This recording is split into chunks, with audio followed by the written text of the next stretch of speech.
Bismillahirrahmanirrahim. Kita lanjut ke sesi kedua. Nah, di sesi kedua kita akan coba fokus menarik dari 5 prinsip makosid syari itu. Tujuan dari makosid syari itu untuk melindungi 5 hal. Kita fokus ke hibzul amwal seperti itu, hibzul mal. Bahwa tingkatan primer atau doruriyat. Jadi kalau dalam hukum itu juga ada semacam ada kebutuhan primer, sekunder, tersier, ya kan.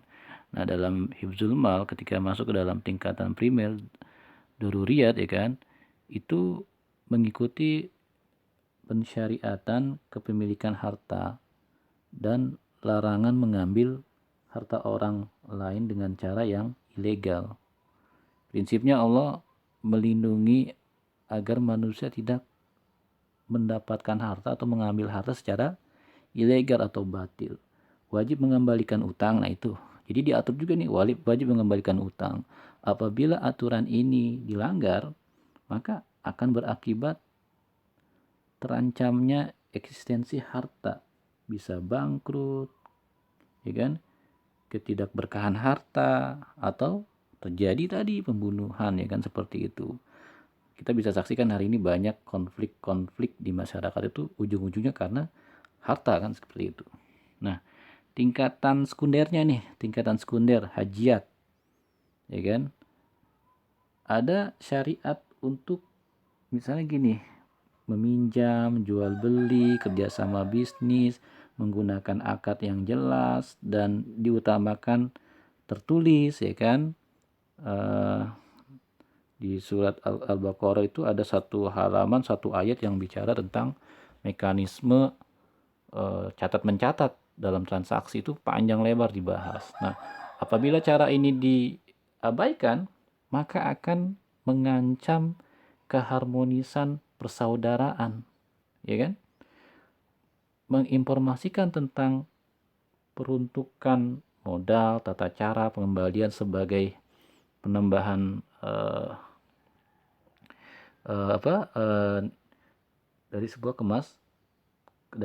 penambahan dari keamanahannya, seperti itu, nilai-nilai keamanahannya.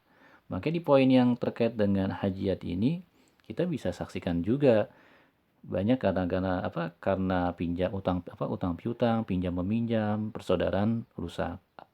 Diawali dari apa? Ketidakjelasan, misalnya nggak ada catatan gitu. Udahlah sama saudara aja masa dicatat. Ini problem Bapak Ibu. Jadi mulai sekarang yang namanya catat mencatat itu perintahnya wajib dalam Quran.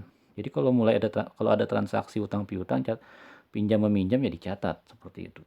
Yang ketiga, tingkatan tahsiniyat, ya kan? Tingkatan tahsiniyat itu di bawahnya sekunder ya, tersier. Ini seperti adanya ketentuan agar menghindarkan diri dari penipuan. Karena hal itu berkaitan dengan moral dan etika dalam bermuamalah atau etika bisnis. Hal ini juga akan berpengaruh kepada keabsahan transaksi. Nah, ketika sudah masuk poin yang ketiga ini, yang tahsiniyat ini udah terjadi nih. Transaksinya gimana? Sah atau tidak, seperti itu, ya. Kemudian, nah, kita masuk penerapan makosid syariah dalam ketentuan ekonomi syariah, dalam hal ini koperasi syariah. Penerapan makosid syariah ini merupakan penjabaran dari makosid besarnya. Jadi induk makosid yaitu hibzul mal, menjaga dan memenuhi hajat dan maslahat akan harta, seperti itu Bapak Ibu. Ada beberapa teori, misal di sini hibzul mal, ya kan. Yang pertama yang ditinjau itu dari dua sudut pandang, itu min jabil adam dan min jambi wujud. Maksudnya apa sih? Menjaga dan memenuhi harta, menjaga dan memenuhi hajat harta tersebut dilihat dari sisi bagaimana mendapatkannya, min jambi al wujud.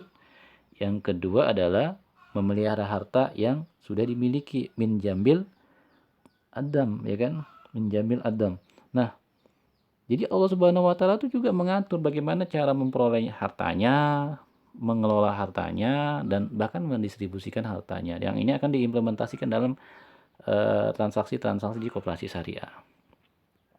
Nah, fikih muamalah dalam kaidah usul fikih. Sekarang masuk ke dalam fikih muamalah dalam kaidah usul fikih. Yang tadi saya sampaikan al aslu fil muamalah hiba'ah gitu kan. Pada dasarnya semua bentuk muamalah boleh dilakukan kecuali jika terdapat dalil yang mengharamkannya. Mohon maaf Bapak Ibu, saya mau buat ilustrasi begini. Mohon maaf tanpa bermaksud menyampingkan fikih-fikih yang lain. Dalam sehari kita hidup 24 jam. Mohon maaf, kita punya waktu 24 jam. Dalam 24 jam itu kita punya kewajiban ibadah sholat 5 waktu gitu ya. Taruhlah setiap muslim rata-rata sholat 5 waktu. Satu waktu untuk sholat itu membutuhkan waktu taruhlah antara 5 sampai 10, misal 10 menit. Kalau satu waktu 10 menit berarti kalau 5 waktu 50 menit. Belum sampai 1 jam Bapak Ibu. Artinya apa? Dalam hidup kita sehari selama 24 jam itu, aktivitas ibadah mahdoh kita itu hanya membutuhkan waktu 50 atau sampai 60 menit, 1 jam. Gitu ya. Pertanyaan berikutnya ada 23 jam di luar 1 jam itu. Untuk apa? Hampir sebagian besar dari sisa waktu itu kita gunakan untuk aktivitas muamalah. Nah, mohon maaf, hari ini umat Islam hanya fokusnya pada kajian fikih ibadah. Padahal problem terbesarnya itu adalah bagaimana dia berinteraksi di masyarakat, bagaimana dia bertransaksi. Mereka nggak pelajari tentang fikih muamalah. Akibatnya apa? Terjadi kerusakan umat. Terjadi kerusakan umat di tengah-tengah masyarakat. Kenapa umat Islam hari ini tergolong orang-orang yang miskin misalnya? Ya karena menjauhi tata cara berbisnis sesuai dengan apa yang Allah gariskan. Yang melakukan riba hampir sebagian besar umat Islam juga. Padahal jelas Allah melarang tentang riba. Yang melakukan aktivitas goror sebagian besar umat Islam juga. Padahal Allah melarang tentang goror. Artinya apa?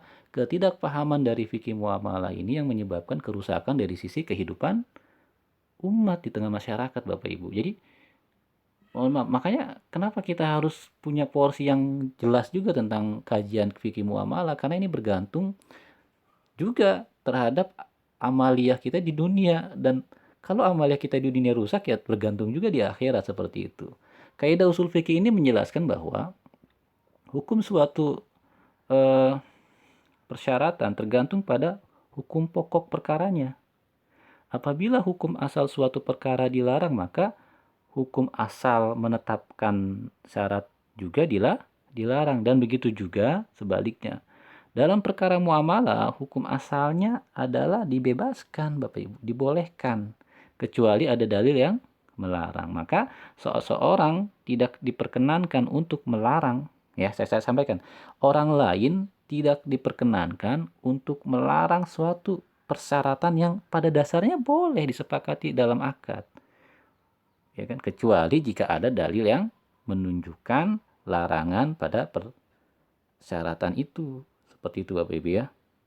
Nah, makosid amma, jadi secara umum makosid itu ketentuan umumnya dalam ekonomi Islam yang diimplementasikan di koperasi syariah itu ada beberapa hal, ada sekitar 10 ya. Ya 10.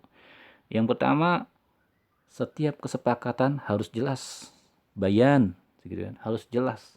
Ada tertulis kapan waktunya, di mana dilakukannya, bagaimana caranya harus jelas. Yang kedua, setiap kesepakatan bisnis harus adil dan wajar. Nggak boleh merugikan salah satu pihak. Yang ketiga, komitmen dalam kesepakatan. Jadi komit sama akad. Itu nanti ada ada wa'ad, ada akad ya gitu ya. Yang keempat, melindungi hak kepemilikan. Yang kelima, ketentuan akad-akad syariah. Jenis akadnya apa nih? Misal apakah musyarakah, mudoroba, ijaro, murabahah dan sebagainya ya. Yang keenam, harta itu harus terdistribusi, turnover ya kan. Jangan sampai mengendap di sebagian orang, yang saya sudah sampaikan di materi pengantar hari pertama tentang ekonomi yang sehat ya Bapak Ibu ya. Yang ketujuh, kewajiban bekerja, berproduksi. Yang kedelapan, investasi harta itu diatur. Kemudian investasi mudorobah ya kan, kemitraan. Tadi yang kalau investasi harta itu bisa istimar atau reserve kan gitu. Yang ke-10 adalah kesinambungan antara keuntungan dan resiko. Artinya apa? Maksudnya gini, keuntungan itu harus selaras dengan resiko. Untung itu timbul karena adanya resiko. Jadi kalau ada orang dapat untung tanpa ada resiko, itu menjadi hal yang tidak wajar dalam Islam. Contohnya apa? Bunga. Orang mendapatkan bunga atas pinjamannya itu nggak wajar. Kenapa? Karena dia nggak memiliki resiko. Simpanannya aman kok, dibalikin sama bank, kemudian dapat bunga. Makanya saya bilang, keuntungan itu harus selaras dengan resiko yang diperolehnya. Makanya ada konsep ini dalam sebuah investasi. High risk, high return. Low risk, low return. Ya kan? Kalau resikonya tinggi, untungnya juga tinggi. Tapi kalau resikonya rendah, ya untungnya juga rendah. Itu yang dimaksud dengan kesinambungan antara atau keseimbangan antara keuntungan dengan resiko. Baik Bapak Ibu, ini yang materi yang kedua terkait dengan implementasi makosid di ekonomi syariah dan di koperasi syariah.